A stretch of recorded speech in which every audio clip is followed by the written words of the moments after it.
Hi, I'm Deborah Adele, and I just wrote the book, The Yamas and Niyamas, Exploring Yoga's Ethical Practice. In this segment, I'm going to give you an overview of this ethical system. I'd like to begin by asking you a question. In the myriad of choices and decisions and challenges that come to you throughout the days and the weeks, what determines how you meet these responses or how you answer them or decide things? Or maybe another way to ask this question is, when you go to bed at night, what made it a good day or maybe a not so good day? I really think that this is the essence of what an ethical system is about. It helps us decide how to make these choices and to meet the challenges. Now, I used to think that I responded through this kind of guideline of love and kindness. And when I got truthful with myself, I found that really what I was running all these decisions through was my task list.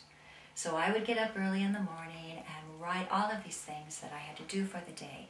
And that would inform my day. And when I went to bed at night, it was a good day if these got accomplished. Now, that meant also that I got a little bit harsh when there were interruptions. I got a little crabby, and I didn't like things that threw me off my schedule. I've asked this question as I've taught some classes since my realization for myself.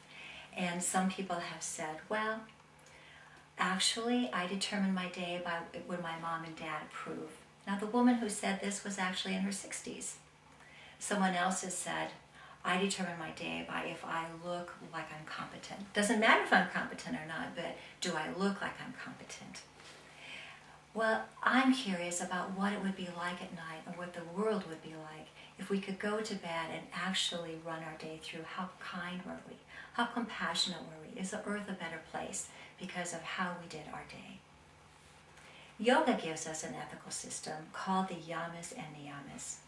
Now, yoga means union, or it means yoking, and it's this idea of yoking together or uniting our body and our mind and our spirit, and so that there is a completeness or a fullness in itself. Yoga practice includes such things as the postures, which we're pretty familiar with in this country, breath work and meditation, and these all are things that lead to the fullness and completion of a person.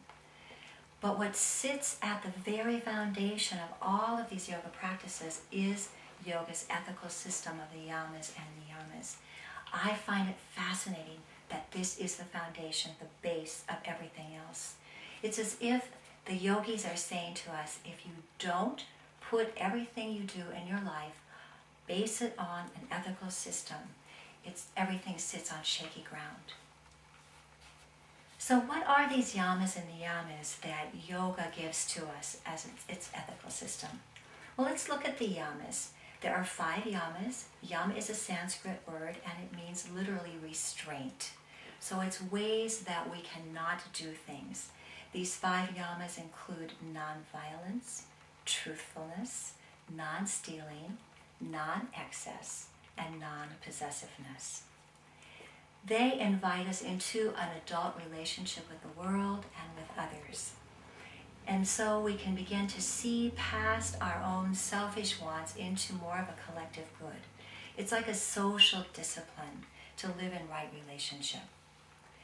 The niyamas, another Sanskrit word which literally means not restraints, or we would call those the observances, include purity, contentment, self-discipline, self-study, and self-surrender. I like to think of these as seeds that we plant inside of this interior garden of ourselves. And as we tend to them by practicing purity, by practicing contentment, that we begin to grow within us this unshakable sense of harmony and stability and strength. This is the beauty of a good ethical system.